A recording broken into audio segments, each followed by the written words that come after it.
This is part one of trying to fix my mom's 14-year-old car that got hit by a deer.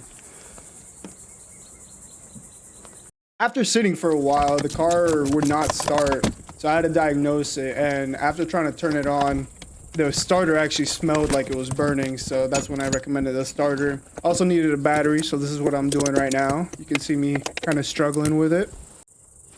Here I'm just taking out the battery hold down. I'll just take the battery out because I'm gonna replace it anyways. Just leave it out for now. After that, I lifted the front of the car up, set some blocks on the side that I was gonna be laying under just in case it does fall. It wouldn't completely crush me, and I got to work.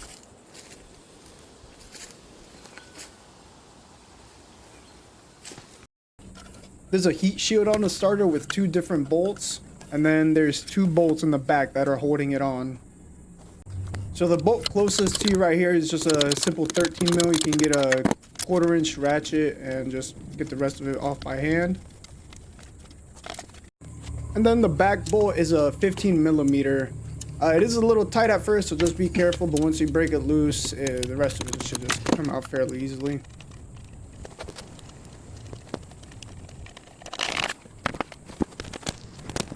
Here, the plug, you just press down. I'll kind of show it here in a little bit, but you just press down and pull it out. Just press down right there. And for the power cable nut, it's just a 13 millimeter. I had to show it out the car because you can't really see it under there, but I didn't bring a wrench, so I actually had to do it after I took the starter out. Here, I'm taking out the 2 bolts that are holding the starter in. They're a little tight, but nothing too bad.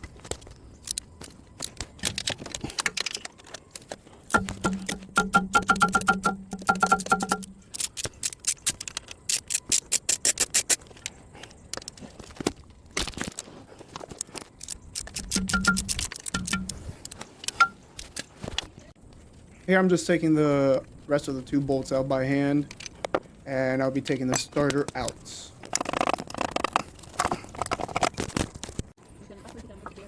And then I had to put the socket on there since this idiot didn't want to drive an hour back to grab some wrenches. So I just took the starter out and took it off with a socket. And then in order to take the starter out, I have to move the steering rack. So there's a little bolt up there that I lined up. And I got a socket on there. It's really not too bad to access if you line it up. It is pretty tight, I'm not gonna lie. That shit was pretty tight, but after getting it off, you'll be chilling.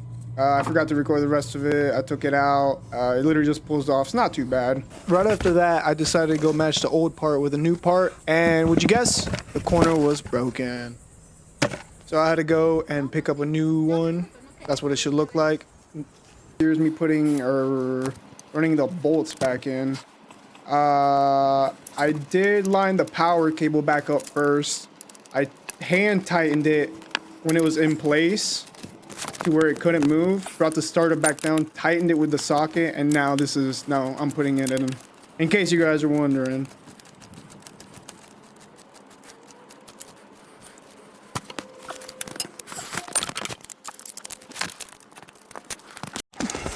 So now that I got them mostly like finger tight, I got them fairly tight. I might have dropped the ratchet here shortly and accidentally ended the video, so don't show me completely tightening it.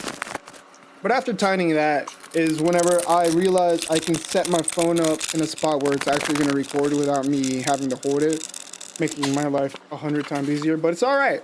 Last part, I was just getting the heat shield back up, getting the 2 bolts, getting them lined up. And the rest was pretty much cake. Not too bad.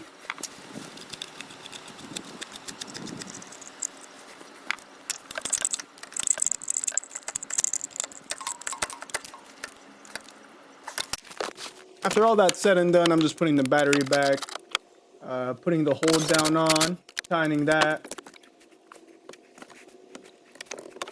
There's a little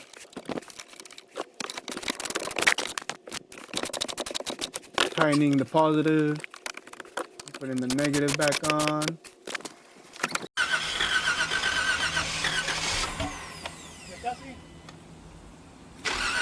So it didn't want to start at first, and this was after a couple tries. Yay!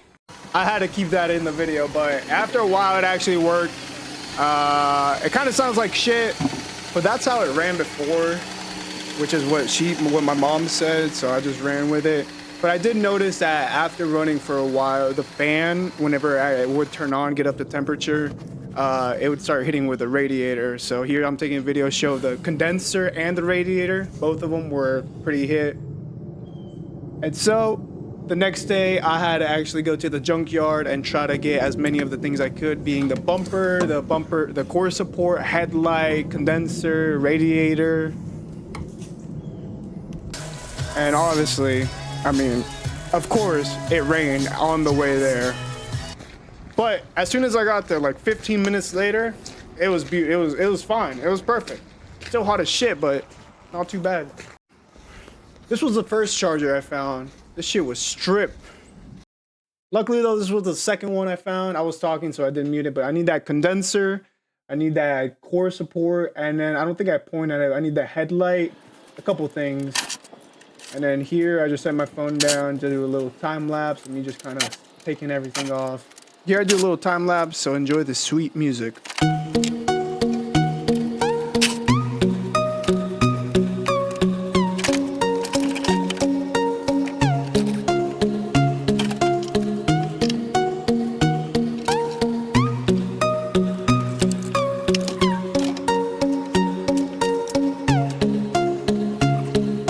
Once I got that out, there was two hoses holding the condenser on, so I actually had to go out and look for some because me being an idiot, I didn't bring a knife or anything to cut any hoses. I found this metal gasket I ended up cutting the hoses with, so we were chilling. And then this was the overall haul. Got a little bumper cover, core support, condenser, air filter box, and headlight. I had to order a radiator and radiator fan online, so that should be here this weekend. So unfortunately, this will be getting a part 2.